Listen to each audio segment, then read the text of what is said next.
Money in the bank के main event में होता है कोडी रोड्स, रैंडी ऑर्टन और Kevin Owens versus blood line का मैच, जिसमें सोलो सिकोआ अपनी ट्राइबल चीफ वाली एंट्रेंस करके आते हैं। मतलब कि भाई वो खुद को रोमन रेंज समझ के भाई अपनी ट्राइबल चीफ वाली एंट्रेंस करते हैं, खुद को ट्राइबल चीफ जो समझते हैं तो ट्राइबल चीफ एंट्रेंस ही करेंगे भाई। इसके बाद केविन ओवेंस भाई अपनी वही फाइट वाली एंट्रेंस करते हैं, रैंडी ऑर्टन अपनी एंट्रेंस करते हैं, पूरा अरीना उनका गाना गाता है और रैंडी ऑर्टन जो है अपने दिमाग की आवाजों को छोड़कर पूरी अरीना की आवाजों को सुनते हैं। कोडी रोड्स अपनी शानदार एंट्रेंस करते हैं, मजा आ जाता है। उसके बाद ये मैच स्टार्ट होता है। सोलो सिकोआ रिंग के अंदर आते हैं, लेकिन क्योंकि भाई वो आजकल रोमन रेंज की कुछ ज्यादा ही कॉपी कर रहे हैं तो अंदर रिंग के अंदर थोड़ी देर घूमते हैं और उसके बाद वापस से जाकर तामा तोंगा को टैग दे देते हैं और फिर तामा तोंगा रिंग के अंदर आते हैं और Randy Orton, Kevin Owens, Cody Rhodes सबसे मार खाते हैं। वैसे जो तांगा लोआ हैं वो रिंग साइड पर खड़े हुए हैं और इस वजह से जेकब फाटू मैच के अंदर अपना डेब्यू कर चुके हैं, जिसके बाद जेकब फाटू को यहाँ पर टैग दिया जाता है और रैंडी ऑर्टन वर्सेस जेकब फाटू की फाइट सीक्वेंस देखने को मिलती है। Randy Orton vintage Orton DDT लगाते हैं, उसके बाद कॉल इन करते हैं आरक्यू के लिए, लेकिन भाई जेकब फाटू पीछे खड़ा हो जाता है और रैंडी ऑर्टन भी हैरान परेशान कि भाई ये कैसे हो गया।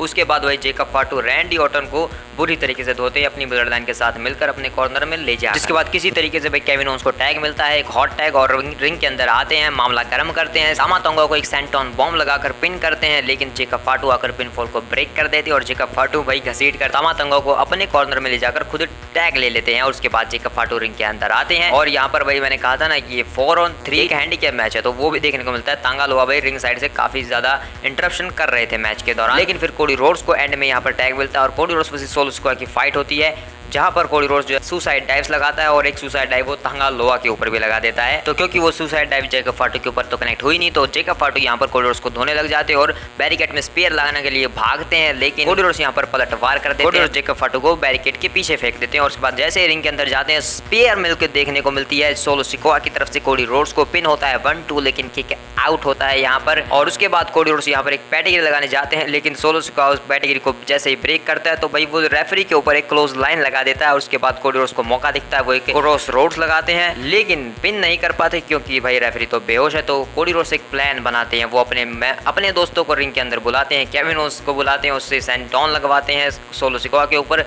रैंडी ऑर्टन को बुलाकर एक आरकेओ दिलवाते हैं सोलो सिकोआ को ही। तो भाई यही तो कोडी रोड्स मुझे देखना था हमेशा से, जो थोड़ी बहुत चीटिंग करे भाई, पूरा का पूरा एकदम बेबी फेस ना रहे, थोड़ा सा हील टैटिक्स भी दिखाए, और यहाँ पर वो करता है। उसके बाद रिंग साइड पर जाते हैं और अनाउंसर्स टेबल को सजाते हैं और एक ट्रिपल ट्रेथ पावर बॉम्ब लगाने की कोशिश करते हैं, लेकिन जेकब फाटू आ जाते हैं और वो अपने ट्राइबल चीफ को बचा लेते हैं और हर एक बंदे को सुपर किक लगाते हैं। लेकिन यहाँ पर भी फिर से भाई रिंग साइड पर भी रेफरी नहीं बच सकता भाई, उसकी यहाँ पर भी चटनी बना देते हैं जेकब फाटू भाई, जिसका फायदा उठाकर केविन ओवेंस यहाँ पर सुपर किक की झड़ी लगा देता है भाई, वो भी जेकब फाटू के ऊपर, उसे मार मार के किसी तरीके से टेबल के ऊपर रखता है। लेकिन तामा तोंगा आते हैं, वो एक स्टनर खाते हैं केविन ओवेंस से। उसके बाद प्राइम भाई सीधा मुंह के ऊपर देकर मारते हैं जेकब फाटू के। उसके बाद अनाउंसर्स टेबल के आर पार कर देते हैं फ्रॉग स्प्लैश से जेकब फाटू को। रिंग के अंदर आते हैं, तामा तोंगा को एक पावर बॉम्ब का ट्राई करते हैं, लेकिन यहाँ पर आते हैं तांगा लोआ और एक लो ब्लो लगा देते हैं। और ये लो ब्लो कितनी बॉस थी ये तुम्हें शो देखने के बाद पता लग जाना चाहिए, अगर तुमने देखा होगा तो तुम सब जानते होगे। जिसके बाद रैंडी ऑर्टन पीछे से आते हैं और तांगा लोआ को एक आरकेओ लगा देते हैं। तामा तोंगा आते हैं, तामा तोंगा को भी एक आरकेओ मिलती है।